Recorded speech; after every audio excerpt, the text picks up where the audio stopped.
श्री गणेशाय नमः। नमस्कार दोस्तों, आज मैं भगवान श्री गणेश के बारे में आपसे कुछ चर्चाएं कर रहा हूं, आपको कुछ जानकारी उपलब्ध करा रहा हूं। भगवान श्री गणेश जो प्रथम पूजनीय हैं, बुद्धि के देवता है। अभी गणेश उत्सव का त्यौहार चल रहा है। गणेश जी का कुछ दिनों में विसर्जन भी होने वाला है, पर आज की हमारी नई पीढ़ी, हमारे बच्चे जिनके गणेश बहुत प्रिय भगवान होते हैं, उनको मैं कुछ जानकारी शेयर करना चाह रहा हूँ, जो मैंने अलग अलग पुस्तकों से, पुराणों से, शास्त्रों से पढ़ी है। और जितना थोड़ा बहुत मैं जानता हूँ उतना मैं आप लोगों के साथ शेयर कर रहा हूँ। भगवान गजानन गणपति की यह जानकारी आपको बहुत अच्छी लगेगी, तो बोलो गणपति बप्पा मोरिया, गणपति बप्पा मोरिया, गणपति बप्पा मोरिया। भगवान श्री गणेश का संपूर्ण विवरण तो इसको नहीं कहा जाएगा, फिर भी ज़्यादा से ज़्यादा जानकारी मैं आप लोगों के सम्मुख रख रहा हूँ। गणेश चतुर्थी।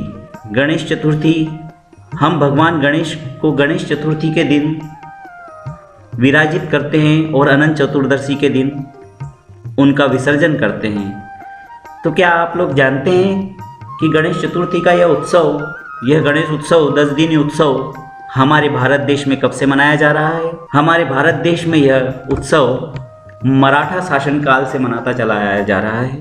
मराठा शासनकाल में छत्रपति शिवाजी महाराज द्वारा इस उत्सव का शुभारंभ किया गया और तब से आज तक हम बड़ी धूमधाम से इस गणेश उत्सव के त्यौहार को मनाते हैं। यह 10 दिनी त्यौहार चतुर्थी से प्रारंभ होकर अनंत चतुर्दशी तक चलता है। 10 दिन यह त्यौहार होता है और 10 दिन भगवान की सेवा करने के बाद पौराणिक कथाओं के अनुसार कहा जाता है कि 10वें दिन भगवान श्री गणेश अपने घर कैलाश पर्वत पर वापस चले जाते हैं, भक्तों के कष्टों को दूर करके और उनके विघ्नों को हर के, क्योंकि गणेश जी को विघ्नहर्ता भी कहा जाता है। हमारे देश में सबसे ज़्यादा इस त्यौहार की धूम महाराष्ट्र में होती है। उसका कारण यह है क्योंकि यह मराठा शासनकाल से मनाया जाता रहा है, इसलिए महाराष्ट्र में इसकी शोभा ही बहुत अलग है। अब सर्वप्रथम हम भगवान गणेश की उत्पत्ति के कुछ कारण जान लेते हैं। भगवान श्री गणेश की उत्पत्ति कैसे हुई, उनका जन्म कैसे हुआ। शिव पुराण के अनुसार एक बार माता पार्वती नंदी को भवन के बाहर पहरा देने का कहकर अंदर स्नान के लिए चली जाती है, किंतु भगवान शिव के अंदर आ जाने के कारण माता नंदी के द्वारा उनकी आज्ञा का उल्लंघन करने से नाराज होती है और सोचती है कि यह भगवान का गण अर्थात सेवक भगवान का गण है, इसलिए इसने मेरी आज्ञा का उल्लंघन किया है। उनकी सखियां जया और विजया नाम की 2 सखियां उनसे कहती हैं कि माता, आपको एक ऐसा गण नियुक्त करना चाहिए, एक ऐसा गण बनाना चाहिए जो केवल आप ही की आज्ञा का पालन करे, क्योंकि यह एक स्त्री की मान मर्यादा के लिए भी आवश्यक है। माता विचार करती है और सोचती है कि क्यों न मुझे एक ऐसा गण तैयार करना चाहिए जो सिर्फ मेरी ही आज्ञा का पालन करे। इस प्रकार यह कारण होता है गणेश जी की उत्पत्ति का। अब भगवान गणेश का जन्म किस प्रकार हुआ? कहते माता पार्वती हल्दी का उपटन अपने शरीर पर लगाती थी और उसके बाद स्नान करती थी। माता एक दिन हल्दी के उपटन को निकाल कर इकट्ठा करती रहती हैं और जब वो बहुत सारा हल्दी का उपटन इकट्ठा हो जाता है तब उससे एक प्यारे से बच्चे की मूर्ति को तैयार करती है। माता इस दौरान एक पुण्यक नामक उपवास भी करती रहती है और इस मूर्त को माता अपनी शक्ति से भाद्रपद शुक्ल पक्ष की चतुर्थी को मध्याह्न प्राण युक्त करती है, यानी उस मूर्त में प्राण डालती है। इसलिए इस दिन गणेश चतुर्थी का त्यौहार प्रारंभ होता है और अधिकतर शुक्ल पक्ष की चतुर्थी को ही गणेश जी की पूजा की जाती है। माता पार्वती के अंश से उत्पन्न होने के कारण मातृभक्ति में श्रेष्ठ हैं और इसीलिए इन्हें गणेश कहा जाता है। माता पार्वती के गण होने के कारण इन्हें गणपति भी कहा जाता है। श्री गणेश के शीश खंडन का क्या कारण रहा, क्या आप जानते हैं? कि क्या माता ने जो गणेश या जो एक सुंदर सी मूर्ति तैयार की थी, एक छोटे से बालक की मूर्ति तैयार की थी, क्या उसमें माता ने उस बालक का शीश हाथी के शीश के समान बनाया था, गज के मुख के समान बनाया था? नहीं, उन्होंने ऐसा शीश नहीं बनाया था। उन्होंने तो बहुत सुंदर बालक की मूर्ति बनाई थी। तो ऐसा क्या हुआ कि भगवान गणेश का शीश एक गज के शीश के समान हो गया? कहते हैं हर चीज़ के पीछे कोई कारण होता है। इसका भी एक कारण है। एक बार माता अपने पुत्र गणेश को महल के द्वार पर खड़े कर, जिस प्रकार नंदी को उन्होंने अपने द्वार पर खड़ा किया था और अंदर स्नान के लिए चली गई थी, उसी प्रकार गणेश जी को भी द्वार पर पहरा देने के लिए खड़ा करके चली जाती हैं। और कुछ समय पश्चात भगवान शिव वहाँ पर आते हैं और अंदर जाने के लिए प्रयास करते हैं, किंतु गणेश उनको अंदर नहीं जाने देते हैं। तब भगवान शिव क्रोधित होकर अपने त्रिशूल से प्रहार करते हैं और गणेश का शीश कटकर ब्रह्मांड में चला जाता है और शिव अंदर प्रवेश करते हैं। जब माता पार्वती को इसकी जानकारी लगती है तो बहुत नाराज होती हैं, बहुत रुष्ट हो जाती है और बहुत क्रोधित हो जाती हैं। मां काली का रूप धारण कर लेती है और इस सृष्टि के विनाश के लिए संकल्पित हो जाती है। तब सभी देवी देवता वहां आते हैं, माता को शांत करने की प्रार्थना करते हैं, मगर माता कहती है कि अगर इस संसार में मेरा पुत्र जीवित नहीं रहेगा तो कोई भी जीवित नहीं रहेगा। इस प्रकार माता बहुत क्रोधित होती है। तब भगवान शिव अपने गणों को उत्तर दिशा की ओर भेजते हैं और कहते हैं कि जाओ और एक ऐसे बालक का शीश काट कर लाओ जिसकी माता का ध्यान उस बालक की ओर न हो और वह उसकी ओर पीठ करके सोई हो। तब नंदी और आदि गण उत्तर दिशा में जाते हैं और बहुत समय पश्चात उन्हें एक हाथी का बच्चा मिलता है जिसकी माता उसकी ओर पीठ करके सो रही होती है और वो बच्चा अलग सो रहा होता है। तब वह उस हाथी के बच्चे का शीश काटकर भगवान शिव के पास लेकर आते हैं। भगवान शिव उस हाथी के बच्चे के शीश को ही गणेश के धड़ से जोड़ देते हैं। इस प्रकार गणेश भगवान का शीश एक गज का शीश बन जाता है और भगवान गणेश को गजानन और गजराज भी कहा जाता है। हर बात के पीछे कोई ना कोई कारण जरूर होता है। कहा जाता है कि भगवान शिव द्वारा गणेश जी के शीश का खंडन होने के पीछे एक कारण यह है कि एक बार भगवान शिव सूर्य देव पर बहुत क्रोधित हो जाते हैं और उन पर अपने त्रिशूल से प्रहार कर उनकी शक्ति को विहीन कर देते हैं। तब सूर्य देव के पिता कश्यप भगवान शिव को श्राप देते हैं कि जिस तरह मेरा पुत्र तुम्हारे त्रिशूल से आज शक्तिहीन हो गया है, उसी तरह तुम्हारे त्रिशूल से ही तुम्हारे पुत्र का शीश कटेगा। एक कारण यह भी बताया जाता है कि जब माता ने गणेश जी की मूर्त को प्राण दिए और गणपति भगवान का निर्माण किया, तब सभी देवी देवता गणेश जी को आशीर्वाद देते रहते हैं, किंतु शनि देव अपना शीश झुकाकर खड़े रहते हैं। जब माता उनसे इसका कारण पूछती है तो वे कहते हैं कि माता, मेरे द्वारा आपके बालक को देखना अहित होगा, अतः मैं आपके बालक की ओर नहीं देख सकता हूँ। तब माता कहती है कि ऐसा नहीं है, ऐसा कुछ नहीं होगा, आप उसे आशीर्वाद दीजिए। और शनि देव गणपति पर अपनी नज़र डालते हैं और उसके कुछ समय पश्चात ही भगवान गणेश के शीश खंडन की घटना होती है। इस प्रकार कहा गया कि हर चीज़ के पीछे कोई कारण होता है, तो शायद इसी कारण से भगवान शिव के द्वारा गणपति जी का शीश खंडन हुआ और बाद में उन्हें गज का शीश लगाकर गजानन रूप दिया गया।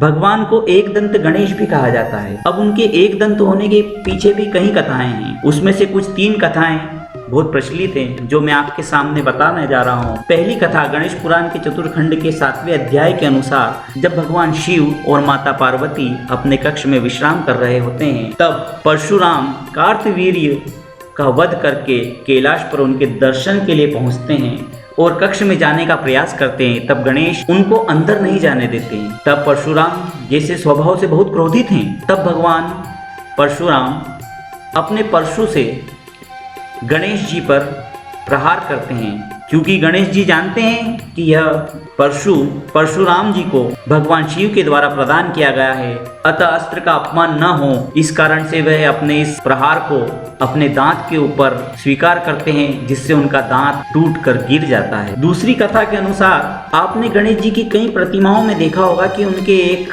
हाथ में एक दंत होता है, जैसा कि इस प्रतिमा में आप देख रहे हैं। ये यहाँ पर उन्होंने अपना एक दंत पकड़ रखा है, ठीक है, ऐसा आप इस प्रतिमा में देख रहे हैं। ऐसा क्यों है? ऐसा इसलिए है कि एक बार की कथा है, जब कार्तिकेय जी पुरुष और स्त्रियों के लक्षणों के ऊपर लक्षण शास्त्र की रचना कर रहे थे, तब गणेश जी द्वारा उनको परेशान किया जाता है। तब उनसे झगड़ने में कार्तिकेय द्वारा गणेश जी का वह एक दांत टूट जाता है।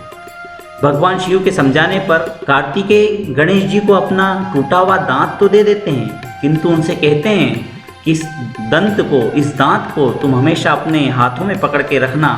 अगर तुम ऐसा नहीं करोगे तो इस दंत से तुम्हारा ही विनाश हो जाएगा। इस तरह से अलग अलग एक दंत गणेश की कथाएं हैं। उनका एक दंत होने का कारण है, एक कथा यह भी है, जब महर्षि वेदव्यास गणेश जी से महाभारत लिखने का कहते हैं, तो गणेश जी उनसे कहते हैं कि मैं आपके लिए महाभारत तो लिखूंगा, किंतु मेरी एक शर्त है। मेरी शर्त यह है कि मेरी लेखनी रुकनी नहीं चाहिए। अगर मेरी लेखनी रुकी तो मैं लिखना बंद कर दूंगा। तब महर्षि वेदव्यास जी कहते हैं कि ठीक है, मुझे तुम्हारी शर्त मंजूर है, पर मेरी भी एक शर्त है, तुम बिना किसी शब्द को समझे नहीं लिखोगे।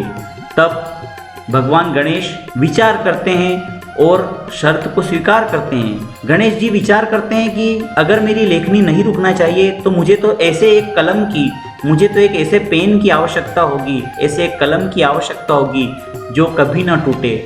तो वह अपने दांत को तोड़कर उसे ही लेखनी बना लेते हैं, उसे ही पेन बना लेते हैं। इस प्रकार भगवान गणेश का एक दंत टूट जाने के कारण उनका नाम एक दंत भी पड़ा। क्या आप जानते हैं कि एक चूहा भगवान का वाहन कैसे बन गया?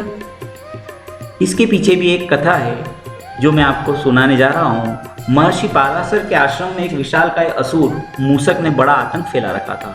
मुनिषि ने भगवान श्री गणेश को सहायता के लिए बुलाया और श्री गणेश जी विशालकाय मूषक को देखने के लिए उत्साहित होते हैं। जैसा कि भगवान बड़े नटखट हैं, हम सब जानते हैं, और इस कारण से श्री गणेश विशालकाय मूषक को देखने के लिए उत्साहित होते हैं और वे उस मूषक को जाकर युद्ध में हराते हैं और उस पर सवार हो जाते हैं। जब भगवान मूषक के ऊपर सवार होते हैं तो वो भगवान गणेश का वजन सहन नहीं कर पाता है और भगवान से क्षमा प्रार्थना करता है और कहता है कि हे भगवान, अपना वज़न थोड़ा सा कम कीजिए, मैं आपके वज़न को नहीं सह पा रहा हूँ, इस तरह से तो मैं मर जाऊँगा, मुझे मृत्यु दंड ना दीजिए।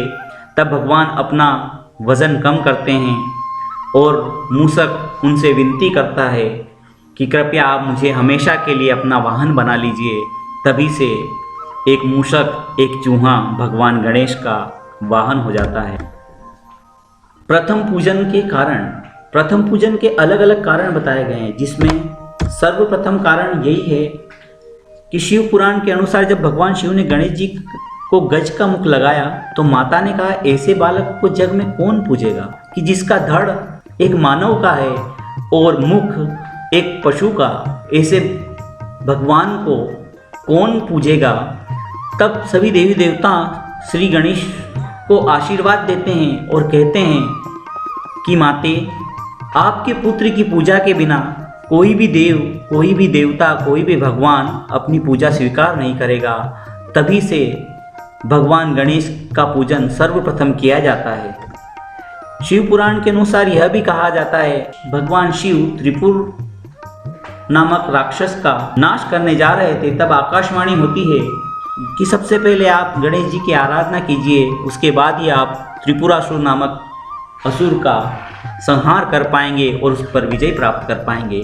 इस प्रकार शिव पुराण में ही हमें दो तरह की कथाएं सुनने को मिलती है, जिसमें भगवान गणेश के प्रथम पूजन के कारण हैं। कुछ अन्य कारण भी हैं।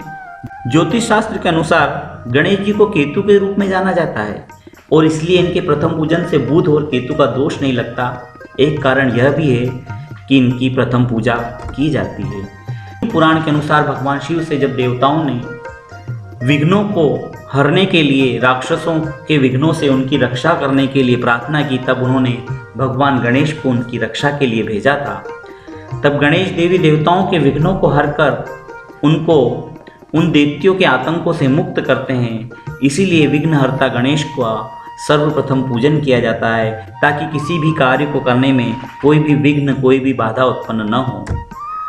प्रथम पूजने का एक कारण यह भी है कि जब सभी देवी देवता में इस बात पर बहस होती है, इस विषय पर चर्चाएं होती है कि हम सब में सबसे श्रेष्ठ कौन है, कौन सबसे ज़्यादा बुद्धिमान है। इस विषय में जब बहुत देवी देवताओं में बहस होती है कि सब में श्रेष्ठ कौन है, सर्वप्रथम किसकी पूजा होना चाहिए, तब वे सब भगवान शिव के पास जाते हैं। भगवान शिव अपने सिंहासन पर माता पार्वती के साथ विश्राम कर रहे होते हैं और भगवान शिव सारी चर्चा सुनकर मुस्कुराते हैं और कहते हैं कि जाओ और पहले इस ब्रह्मांड के साथ चक्कर लगा कर आओ। जो सर्वप्रथम मेरे पास लौट कर आएगा वही देवताओं में प्रथम होगा, वही सर्वश्रेष्ठ होगा। तब सभी देवी देवता अपने अपने वाहनों पर निकल जाते हैं, लेकिन कहते हैं कि भगवान गणेश बुद्धि के देवता हैं। वे अपनी बुद्धि का उपयोग करते हैं और अपने माता पिता के चारों ओर ही 7 परिक्रमा पूर्ण करते हैं और उनके चरणों में बैठ जाते हैं। जब सभी देवी देवता वापस लौट कर आते हैं, तब भगवान शिव उनसे कहते हैं कि गणेश जी सर्वप्रथम हैं और सबसे श्रेष्ठ हैं, क्योंकि उन्होंने ही इस प्रतियोगिता को जीता है। भगवान शिव कहते हैं कि गणेश ने अपनी बुद्धि का परिचय देकर और अपने माता पिता को सर्वश्रेष्ठ जानकर अपने माता पिता की ही परिक्रमा की और वे प्रथम आए हैं। वे अपनी बुद्धि में श्रेष्ठ हैं, इसलिए सर्वप्रथम पूजने योग्य हैं। क्योंकि आज के इस जगत में और इस सृष्टि में, इस पूरे संसार में, इस दुनिया में, इस सृष्टि में, ब्रह्मांड में माता पिता की सेवा से बढ़कर कोई चीज़ नहीं होती है और माता पिता से बढ़कर कुछ नहीं होता है। इस सृष्टि में सारे ब्रह्मांड केवल माता पिता के चरणों में समा सकते हैं, इसलिए भगवान गणेश को सर्वप्रथम कहा जाता है। ध्रुवा चढ़ाने के क्या कारण है? भगवान को ध्रुवा क्यों चढ़ाई जाती है? हम लोग सब जानते हैं कि भगवान को ध्रुवा चढ़ाई जाती है और किसी भगवान को ध्रुवा नहीं चढ़ाई जाती है। भगवान गणेश को ध्रुवा क्यों चढ़ाई जाती है? इसका एक कारण यह है कि प्राचीन काल में जब अनलासुर नामक एक दैत्य पूरी सृष्टि पर आतंक फैला रहा था, सभी ऋषि मुनियों को, प्राणियों को वह जिंदा निगल जाता था, ऐसे ही सीधे खा लेता था। पता है तब क्या हुआ? तब भगवान शिव के पास सभी ऋषि मुनि देवतागण गए और उन्होंने विनती की कि भगवान हमारी इस दैत्य से रक्षा कीजिए। भगवान ने गणेश जी को कहा कि जाइए और इनके कष्टों का निवारण कीजिए।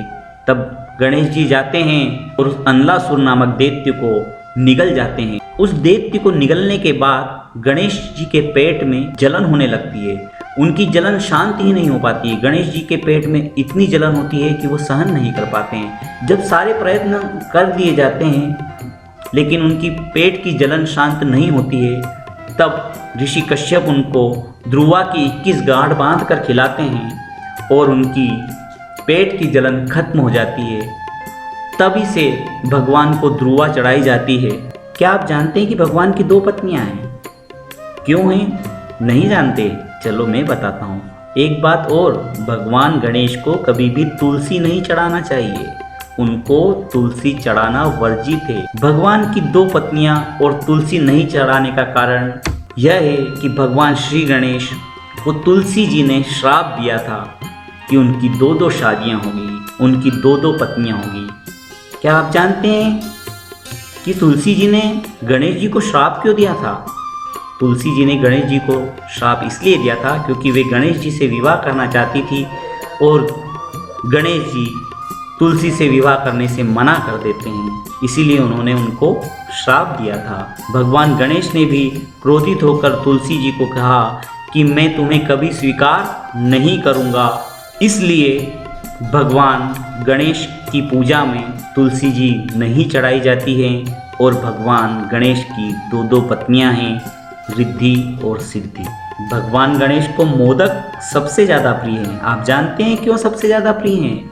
मोदक सबसे ज़्यादा प्रिय इसलिए हैं, एक बार माता अनसुईया अपने घर श्री गणेश को भोजन के लिए बुलाती है। भगवान गणेश सारा खाना खा लेते हैं लेकिन फिर भी संतुष्ट नहीं होता है। भगवान गणेश कैसे हैं? वे सारा खाना खा लेते हैं। देखे ना आपने, बहुत चुलबुले हैं, बहुत भूख लगती है उनको, वे सारा खाना खा लेते हैं फिर भी संतुष्ट नहीं होते हैं। तब माता अनसुईया सोचती है, विचार करती है कि क्या किया जाए। तब वे अपने हाथों से मोदक बनाती है और उनको बड़े प्यार से खिलाती है। तब गणेश जी का पेट भर जाता है और वे तृप्त हो जाते हैं। तभी से भगवान गणेश के भोग में मोदक अवश्य रखे जाते हैं। अब अंत में मैं आपको भगवान गणेश के बारे में कुछ संक्षिप्त जानकारी देना चाहूँगा। भगवान गणेश के माता पिता का नाम क्या है? भगवान गणेश के पिता भगवान शिव और माता पार्वती है। उनके भाई कार्तिकेय और बहन अशोक सुंदरी है। भगवान गणेश की पत्नी का नाम रिद्धि एवं सिद्धि है। भगवान गणेश के दो पुत्र, सिद्धि से क्षेम और रिद्धि से लाभ है। पुत्री संतोषी प्रिय भोग गणेश जी के मोदक और लड्डू है। प्रिय फूल, लाल रंग के फूल गणेश जी को बहुत प्रिय है। उनकी प्रिय वस्तु ध्रुवा है। मैंने आपको बताया कि ध्रुवा क्यों चढ़ाई जाती है और क्यों उनको प्रिय है। उनका वाहन मूषक है। अस्त्र, पाश और अंकुश है। प्रमुख दिन बुधवार है और प्रमुख तिथि चतुर्थी है। इस प्रकार भगवान गणेश का मैंने संक्षिप्त विवरण आपको बताया है। अगर किसी प्रकार की कोई जानकारी मुझसे छूट गई हो तो उसके लिए मैं क्षमा प्रार्थी हूँ। वैसे भी भगवान गणेश की महिमा का बयान किया जाना एक साधारण मनुष्य के लिए संभव नहीं है। फिर भी मुझे कुछ जानकारियाँ जो पता थी, मुझे जितनी जानकारी थी, मैंने वे आप लोगों के साथ शेयर की है। आप लोगों के सभी के संकट हरे भगवान गणेश। इसी के साथ मैं आपसे इजाज़त चाहता हूँ। बोलिए गणपति बप्पा मोरया।